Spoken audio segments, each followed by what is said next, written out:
Hey there, good afternoon everyone, and welcome to Prog Monster. My name is Murph. I am the host of this show, a show dedicated to progressive rock and other forms of rock music. So today we're doing my Monday night look back at a classic rock album, and I'm going to feature this album.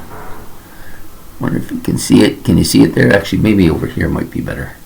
Rush's Fly By Night. Oh, sorry, I dropped a couple things here. I don't want to leave them on the floor, so put them back up. Anyway, so this album, Fly By Night by Rush, released February the 15th, 1975. Happy birthday, Jackie. That was my best friend as a kid. His little sister's name was Jackie. She was 4 years old when this album came out on that day. So then we have, this album was produced by Terry Brown and Rush. This is Terry's first connection with the album. There's a lot of firsts with this album. It's a very transitionary album. So Terry's making his kind of debut producing this album. Does a fine job here. Of course, this was recorded at the Toronto Soundgarden studio in Toronto.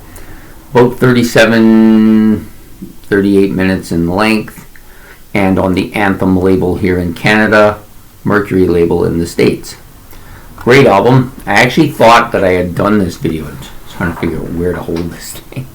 I thought that I had done this long ago, but when I look back through all of the albums in my playlist, I don't see it. I went through like 4 or 5 times. I could have swore I did this album. Anyways, I'm correcting the oversight here. It's going to be done today. So of course this features Geddy Lee on vocals, bass, and some acoustic guitar.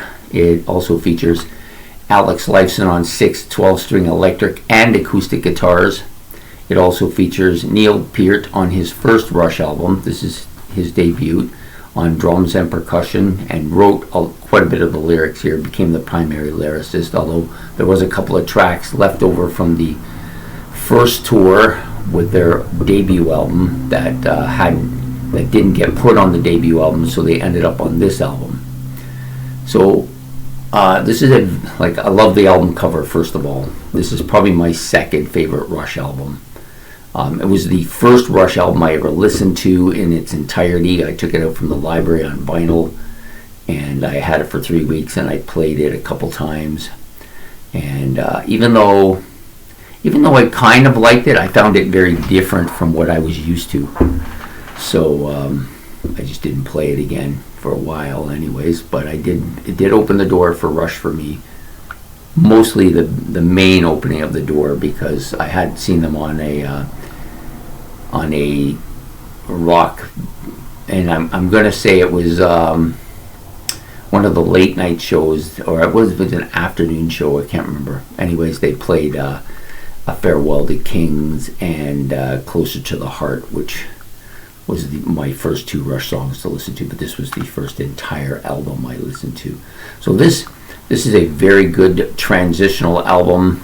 Again, like I said, first time for Neil Peart on the album, first time for Terry Brown on the album. The album cover is fantastic, and it's got 8 really good tracks. I know there are people out there that don't really like Rivendell. They don't think it fits into the Rush discography or musical tastes at all, but I actually like it quite a bit. To me, it's a poetic song. It's supposed to be a soft, poetic song. I don't think of it as, it's not a ballad of any sort, but it's very, I guess you might say it's a bit progressive, at least where the lyrics are concerned. Maybe not so much with the music, but probably my least favorite song on the album, but I never ever disliked the song. I know that some people really find it completely distasteful, but I don't feel that way about it. So anyway, so the tracks going forward, Anthem of course was the first kind of heavy song that I had heard from them. I love Alex Lifeson's guitar bits and parts on here, and the riff that he chose to play, so tasteful and so different. Like, it's not something a commonplace riff. It's very, I don't know what it is, very progressive, I guess, maybe the best way to put it. Very catchy as well. Then you got Best I Can, which was one of the songs, along with In the End, that were played on their first their first rock album tour. I can never quite figure out where to hold this thing. Yeah, so yeah, it was played on the first rock album tour, on their first album tour through North America. They played Best I Can and In the End, which were played on that, but they end up on this album. So they're kind of transitioning, whether they're kind of holdovers from the first album. Then you got Beneath, Between, Behind, which is very different from any other track on the album. Very, almost like, I don't know if it's not a speed metal song at all, but it has that element of, it's very fast paced. I don't know how he sings this song. It's so fast paced, but I like it a lot. Then you got By Tor and the Snow Dog, probably their first kind of full progressive song. A great song. It's the epic on the album. It's about 9 minutes long. Record label had a hard time grasping what they were trying to do with that song, because they were wanting more of what they had on the first album. But Rush always does things the way they want it to do, and they wanted to move in that direction, and that's where it began, I think, with By Tor and the Snow Dog. Really a real catchy, a lot of interesting sounds coming from Alex's guitar parts, and I think the drumming really is outstanding on this particular track as well. Then you have the two kind of, I guess you might call them pop songs, acoustic pop songs, Fly By Night and Making Memories. I like both those tracks. They were two of my favorite tracks when I first heard the album. I still like them a lot. I think By Tor and Anthem I like more, but those two were really strong in my rapport when I started listening to when I started really getting into Rush later. Fly By Night, real catchy. Making Memories, maybe not quite as catchy, but I like the acoustic part to it very much, very good. Then of course you got Rivendell, which is the kind of poetic song on the album. It's kind of a low-key song. Of course it's referring to parts of Lord of the Rings. So I think I'm tired of holding this up. Maybe that's why I'm doing it.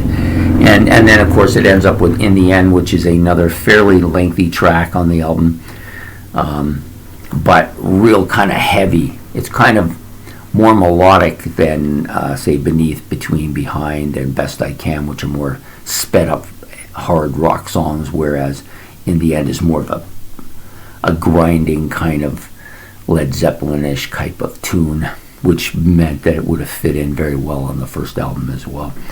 So yeah, great album. Lots of interesting sounds. It's not a one sound album. Definitely a transitionary album, but still great artwork. Love this album, and I never get bored of this album either. It's never kind of burnt out like some of the other Rush albums for me. It still has that kind of upbeat tempo and catchiness that always still catch me. So anyways, I hope you like this this video. If you do, please like and subscribe, and please join me again next Monday for another look back at a classic rock album. So have yourself a good evening and take care.